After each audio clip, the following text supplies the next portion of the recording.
नमस्कार दोस्तों, the education power channel पर आप लोगों का स्वागत है। दोस्तों, जैसा कि आप सभी जानते हैं, परीक्षा पास करने के बाद जो नियोजित शिक्षक हैं, विशिष्ट शिक्षक बने हैं। बहुत से शिक्षक ऐसे हैं जो परीक्षा पास करने के बाद विद्यालय अध्यापक बने हैं, बीपीएससी शिक्षक बने। यहाँ पर हम लोग बात करेंगे विशिष्ट शिक्षक का वेतन के मान के बारे में, पे इंडेक्स के बारे में, उनका बेसिक पे, डीए, एचआरए और पे फिक्सेशन जो वेतन निर्धारण होगा उसके बारे में चर्चा करेंगे। और जो बेसिक पे है, डीए है या एचआरए है या पे फिक्सेशन है दोस्तों, 2003 से लेकर के 2022 तक बहाल जो भी स्थानीय निकाय के शिक्षक हैं, परीक्षा पास करने के बाद विशिष्ट शिक्षक बने हैं, उनका वेतन निर्धारण होगा और वेतन वृद्धि होगा। जब भी बात विशिष्ट शिक्षकों की आती है दोस्तों, दो चीज़ इसमें आता है। एक आता है वेतन संरक्षण और एक आता है सेवा निरंतरता। जो बिहार विद्यालय विशिष्ट शिक्षक नियमावली 2023 है दोस्तों, वहाँ पर कहीं पर भी सेवा निरंतरता का जिक्र नहीं है, लेकिन वेतन संरक्षण का जिक्र है। नियमावली में चूंकि नियमावली के अनुसार विशिष्ट शिक्षक बने हैं तो नियमावली के अनुसार ही लाभ दिया जाएगा। फिलहाल तो आप ये समझें, वेतन संरक्षण का लाभ हर हाल में देना ही होगा चूँकि नियमावली में इस चीज़ का जिक्र है।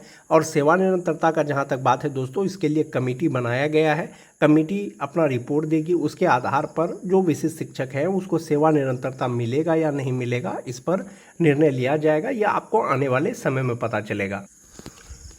वीडियो शुरू करने से पहले एक रिक्वेस्ट है दोस्तों, जो लोग मेरे चैनल को सब्सक्राइब नहीं किए हैं कृपया चैनल को सब्सक्राइब कर दें और बेल आइकन को दबा दें।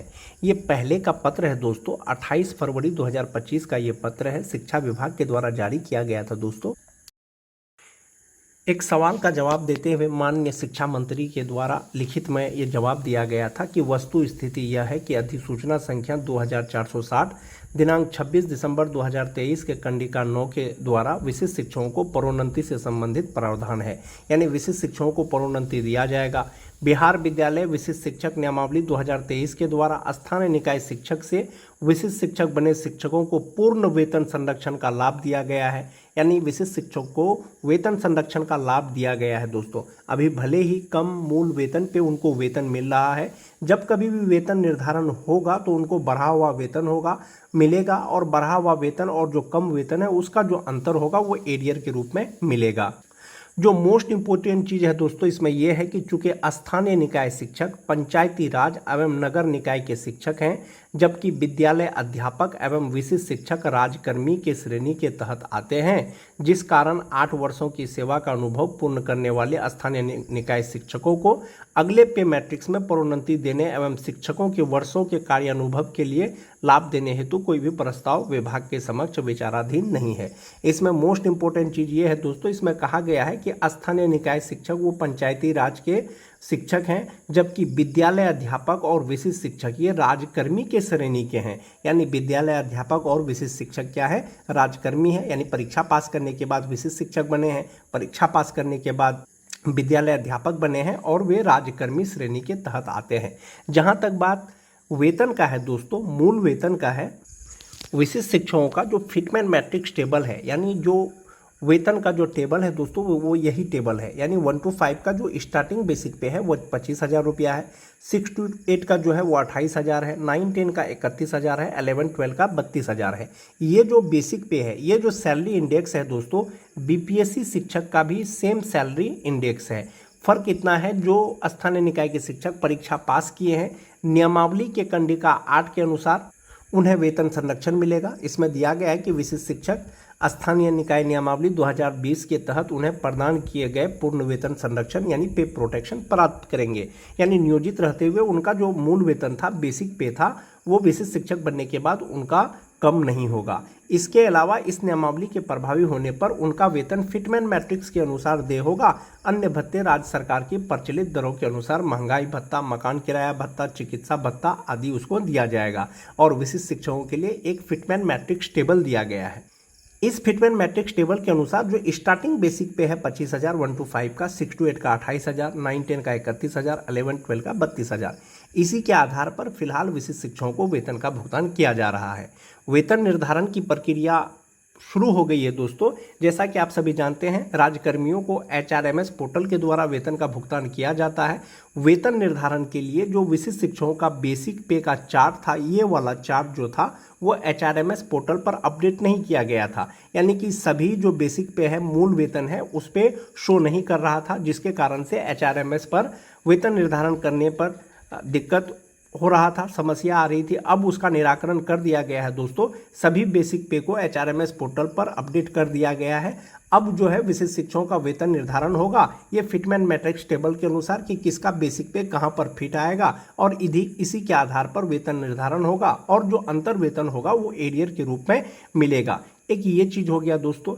विशिष्ट शिक्षक और BPSC शिक्षक जब राज्यकर्मी है, राज्यकर्मी का तो ये फिटमैन मैट्रिक्स टेबल दिया गया है, उसका बेसिक पे दिया गया है, लेकिन जो भी राज्यकर्मी है दोस्तों उसका एक पे लेवल होता है, एक पे इंडेक्स होता है, एक पे बैंड होता है, यानी राज्यकर्मियों का, जिसके आधार पर 7th पे कमीशन के द्वारा जो पे स्ट्रक्चर तैयार किया गया है दोस्तों उसके अनुसार। लेकिन 7th पे स्ट्रक्चर जो राज्यकर्मी के लिए जो बनाया गया है उसमें कहीं पर भी ये जो बेसिक पे है 25,000, 28,000, 31,000, 32,000 उसमें फिट नहीं आ रहा है या नहीं है।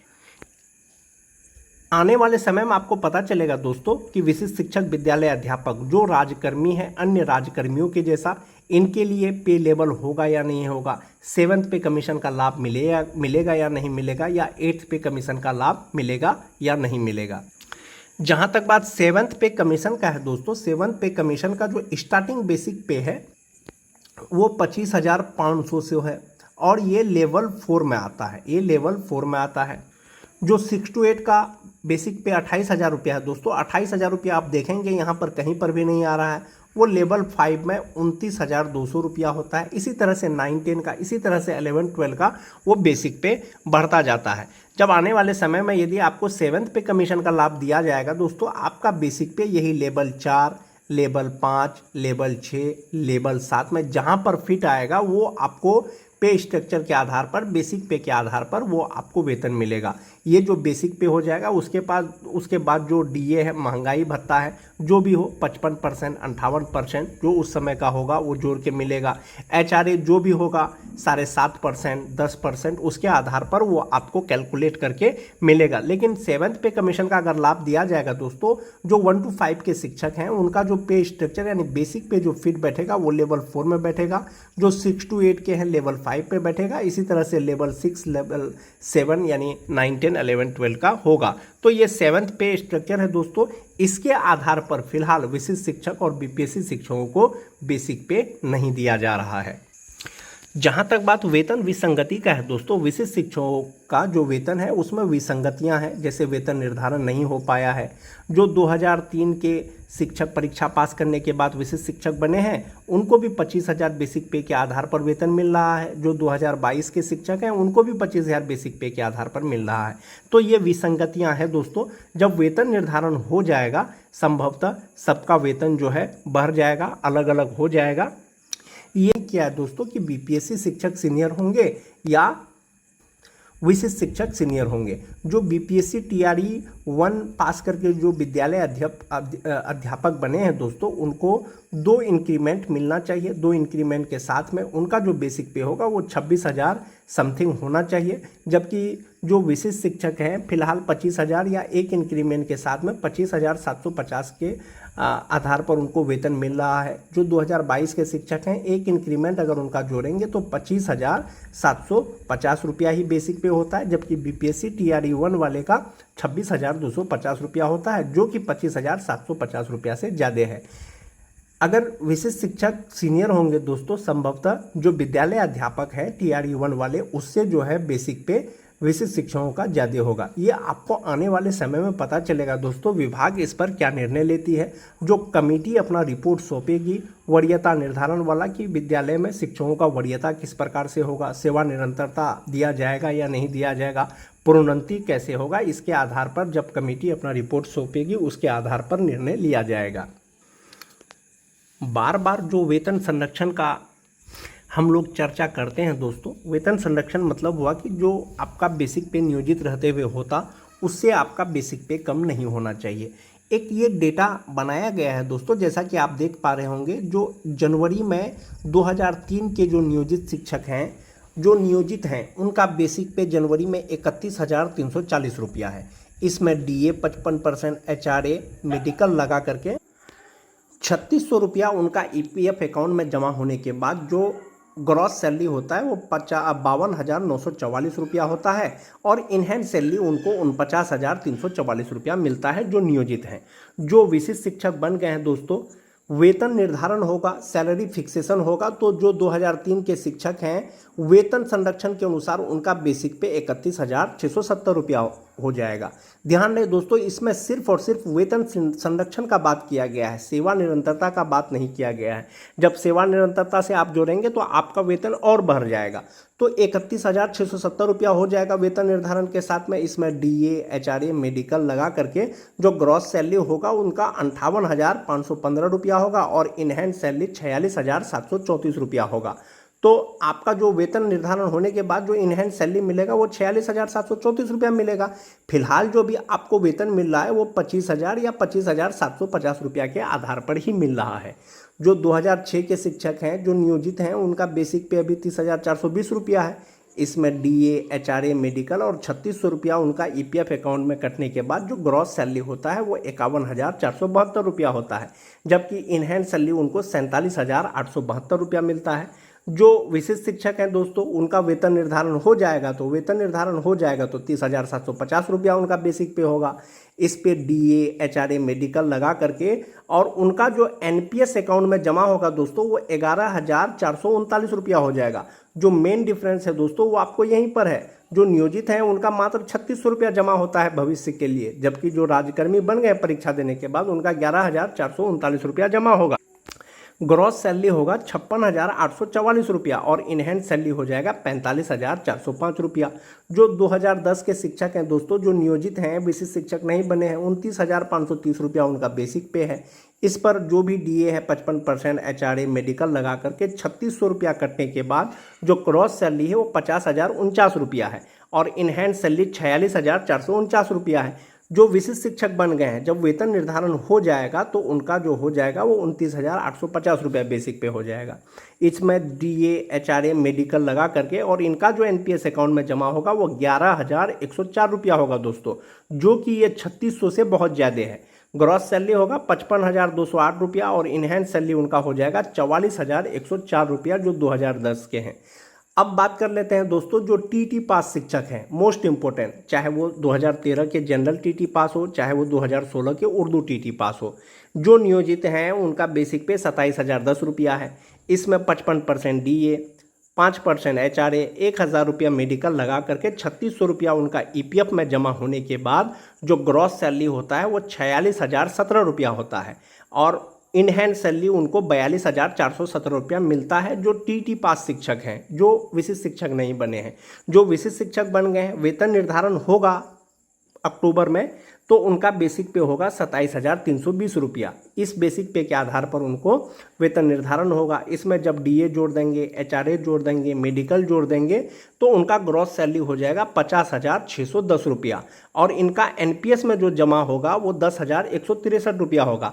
अंतर स्पष्ट है दोस्तों। जो विशिष्ट शिक्षक बन गए हैं, राजकर्मी बन गए हैं, उनका फ्यूचर के लिए 10,163 रुपया जमा होगा जो टीटी पास है, जबकि जो विशिष्ट शिक्षक नहीं बने हैं उनका मात्र 3600 रुपया जमा होगा, और इनहैंड सैलरी उनका होगा 40,447 रुपया।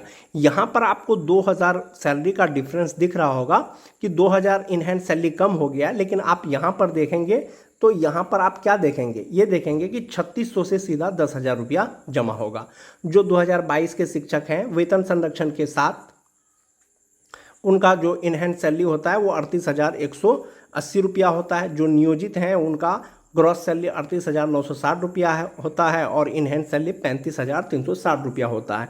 तो इस प्रकार से दोस्तों ये मैंने आपको बताया, ये सैलरी कैलकुलेट करके कि वेतन संरक्षण जब आपको मिल जाएगा, वेतन निर्धारण हो जाएगा वेतन संरक्षण को देखते हुए, तो आपका इनहैंड सैलरी कितना हो जाएगा। जो 2003 के विशिष्ट शिक्षक बने हैं उनका 46,734 रुपया हो जाएगा। जो 2006 के बने हैं 45,405 रुपया हो जाएगा। जो 2010 के बने हैं 44,104 रुपया हो जाएगा। जो टीटी पास शिक्षक बने हैं उनका 40,447 रुपया हो जाएगा। अभी जो वेतन मिल रहा है दोस्तों विशिष्ट शिक्षकों को, बेसिक ग्रेड के शिक्षकों को 25,000 मूल वेतन और या 25,750 रुपया मूल वेतन के आधार पर मिल रहा है। नियमावली के अनुसार हर हाल में दोस्तों 100% आप ये मान के चलें कि वेतन संरक्षण मिलेगा और वेतन संरक्षण के अनुसार वेतन निर्धारण होगा। जब आपका वेतन निर्धारण हो जाएगा तो आपका एक महीने का एरियर कितना बनेगा। जो 2003 से लेकर के 2005 तक हैं उनका एक महीने का एरियर 11,014 रुपया बनेगा। जो 2006 के हैं 9,685 रुपया बनेगा। जो 2010 के हैं 8,384 रुपया बनेगा। जो टीटी पास शिक्षक हैं 4,727 रुपया बनेगा। जो छठा फेज के हैं 1,375 रुपया बनेगा। ये एक महीने का एरियर होगा दोस्तों, बनेगा। और आपका जो एरियर जनवरी से लेकर के जुलाई तक बनेगा। जो 2003 के हैं 77,000 आप देख सकते हैं, 2006 के हैं 67,000। तो इस प्रकार से आपको एरियर का भी भुगतान किया जाएगा जब आपका वेतन निर्धारण हो जाएगा। विशिष्ट शिक्षकों का वेतन निर्धारण के लिए दोस्तों जो बेसिक पे HRMS पोर्टल पर अपडेट करना था वो अपडेट कर दिया गया है। जैसा कि आप देख पा रहे होंगे 25,750 रुपया। इसी तरह से जो 2003 से लेकर के 2005 तक के शिक्षक हैं उनका बेसिक पे 31,670 रुपया होना चाहिए, जबकि पहले मात्र 28,140 रुपया तक ही खुल रहा था। तो इस प्रकार से दोस्तों विशिष्ट शिक्षक का वेतन निर्धारण होगा और उनका जो बेसिक पे है यही कहीं पर किसी इंडेक्स में उनका फिट आएगा और उनका वेतन निर्धारण किया जाएगा। जो 2003 से लेकर के 2005 तक हैं उनका इंडेक्स 9 के अनुसार वेतन मिलेगा। जो 2006 के हैं उनको इंडेक्स 8 के अनुसार मिलेगा। जो 2007 के हैं वो इंडेक्स 2010 के हैं इंडेक्स 7 के अनुसार मिलेगा। जो टीटी पास शिक्षक हैं उनको इंडेक्स 4 के अनुसार मिलेगा। जो 2022 के हैं इंडेक्स 1 के अनुसार मिलेगा। और यही बेसिक पे के आधार पर इसमें DA HRA मेडिकल लगा करके जो भी उसका वेतन कैलकुलेशन होगा वो आप उनको दिया जाएगा। आज के वीडियो में दोस्तों बस इतना ही। वीडियो अच्छी लगे तो अपने दोस्तों में लाइक और शेयर जरूर कर दें। मिलते हैं एक नए वीडियो के साथ, तब तक के लिए धन्यवाद।